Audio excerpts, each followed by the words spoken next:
Hello everybody, I'm Waz. And I'm Phil. And welcome to another episode of Teas Around the World, our entertaining and educational look at the world of teas and their traditions. In our last show, we went to Darjeeling, but today we go further east to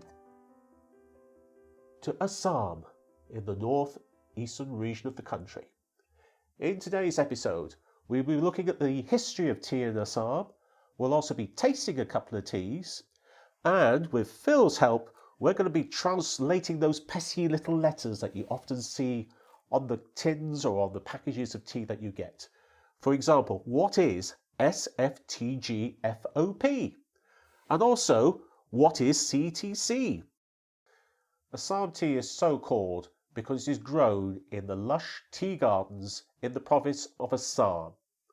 Now, to trace its origins, Phil, let's turn the clock back briefly to the early 19th century and to the life of Robert Bruce, a Scottish adventurer, but not to be confused with Robert the Bruce, the famous 14th century Scottish warrior.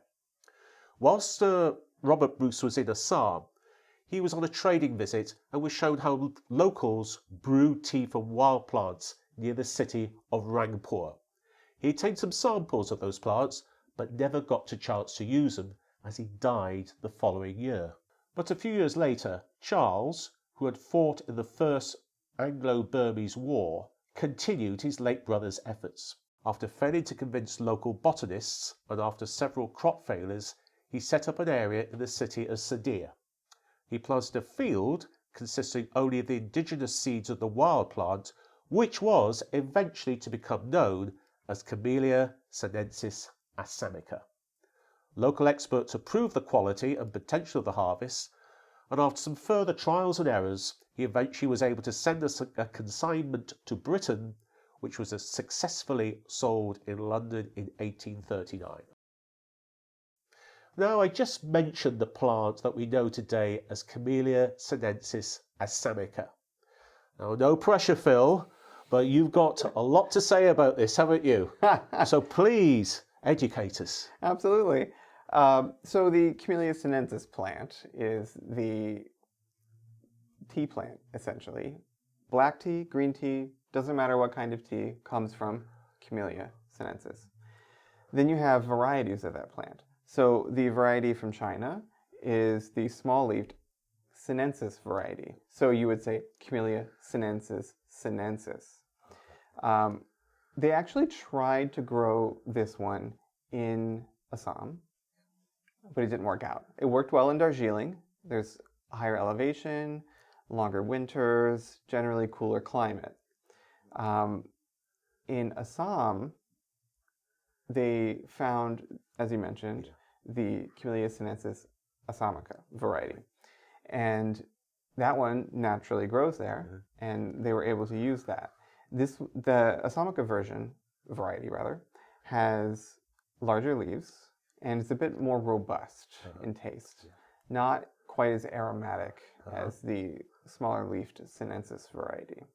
Okay, and that takes us nicely on to the two teas that we're going to taste today. The first one is from the Sinjuli Tea Estate, which is located in the Lakipimur part of Assam. And these are the leaves here. When this tea left that estate, it was graded as special, tippy, golden, flowery, orange, Pico, or STGFOP1 for short. We'll be talking a bit more about that later on. The second tea that we'll be doing today is an orthodox tippy Assam tea.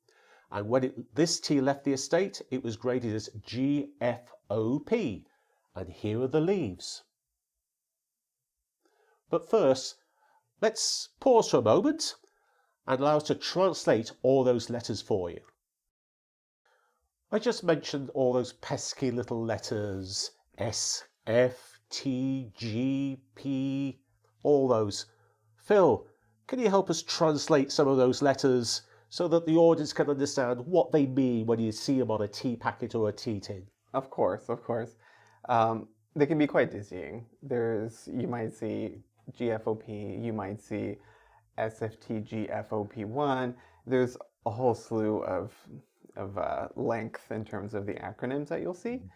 And I'll describe kind of what I look for in them. But I do want to point out one that you see a lot is the O for orange, right? Usually you see orange pico or flowery orange pico, something like that. Orange is not in reference to the fruit whatsoever. Oh. It's actually a historical reference to the Dutch royalty House of Orange.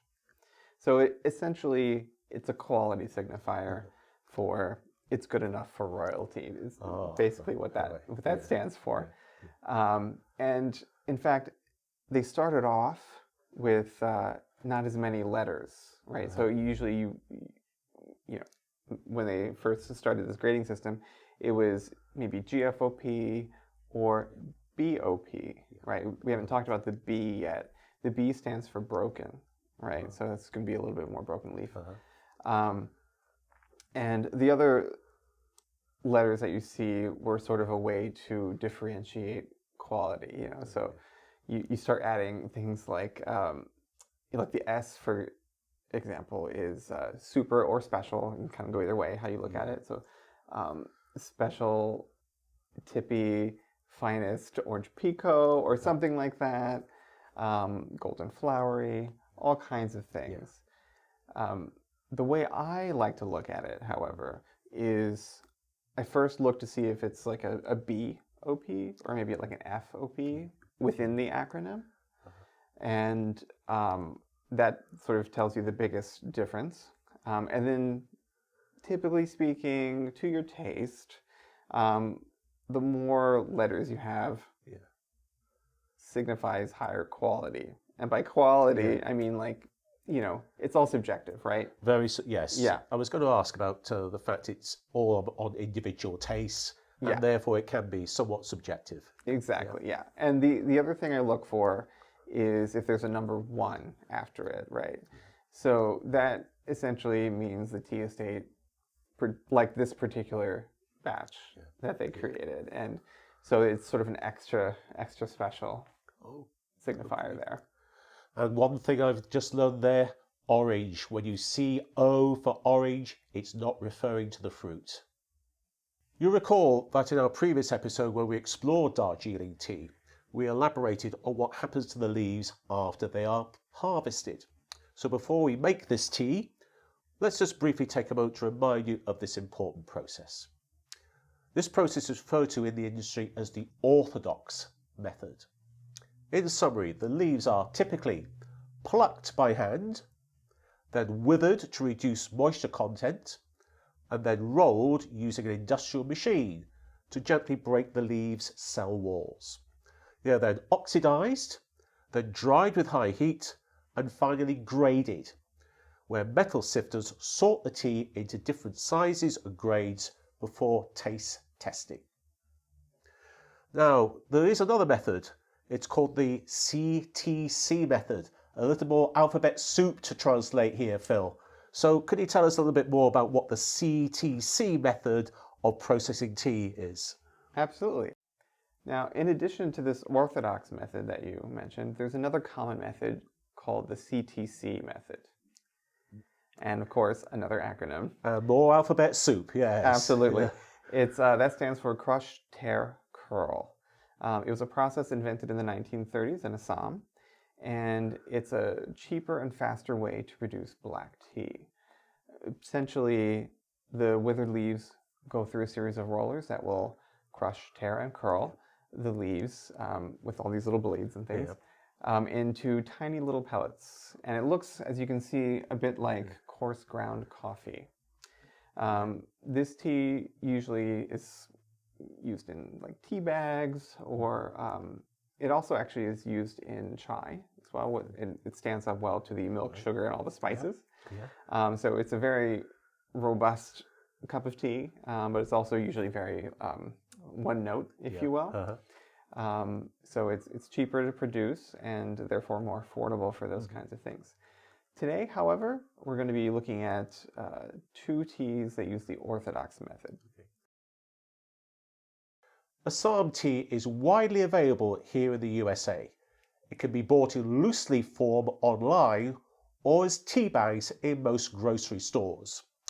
Now, we would love to share with you all the varieties of Assam tea, but today we decided to show you two of them.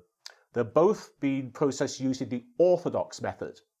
So we're going to brew two separate pots of tea. So to make both of these teas, we put into the teapot 1 teaspoonful of tea per cup plus 1 for the pot. And then we boil the water to 212 degrees. Right, yes. Go on. Personally, Right. I'm more of a 205 guy. Okie dokie. Yeah, Right, yeah. I like to, when I put it on a boil, let it boil, and then wait about 30 seconds even would, help to like a minute. Just prepare some other tea things. That's how I like to do it. Of course, it's down to personal taste, but bear in mind that once you put the boiling water into the teapot, you do need to give it 5 minutes to steep. And by that time, hopefully, the tea will have cooled down a little bit. Now, the moment we've all been waiting for. Let's taste the teas. Let's start with Phil's Orthodox Tippy. We're just going to do a little taste of each before we have our true cups, just so they aren't scalding hot.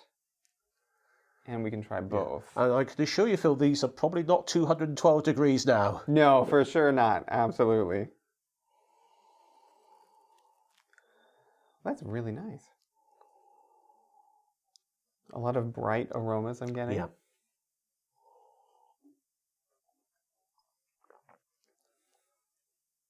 A bit of astringency, which is that dryness, the drying of the mouth a little bit. You get with green tea a lot. Yep.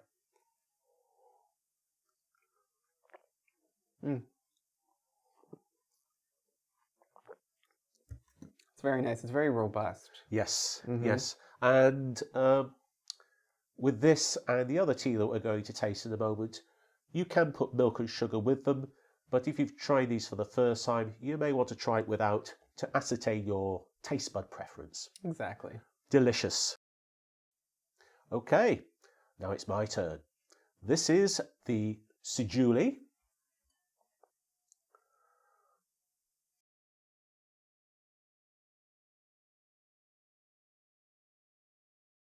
Beautiful color. A little like more almost yellow orange compared with sort of the deeper ruby color on the other we had.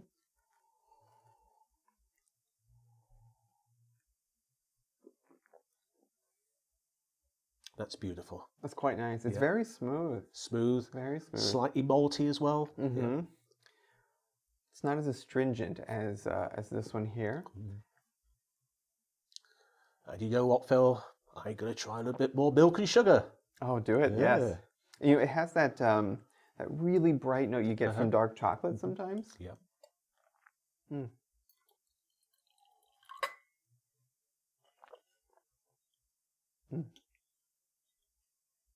Delicious.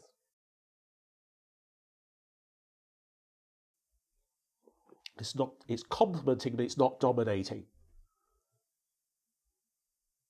Yeah, any Assam, whether it's CTC or Orthodox, is a good candidate for milk and sugar. Yeah, good breakfast tea. So that's all for today.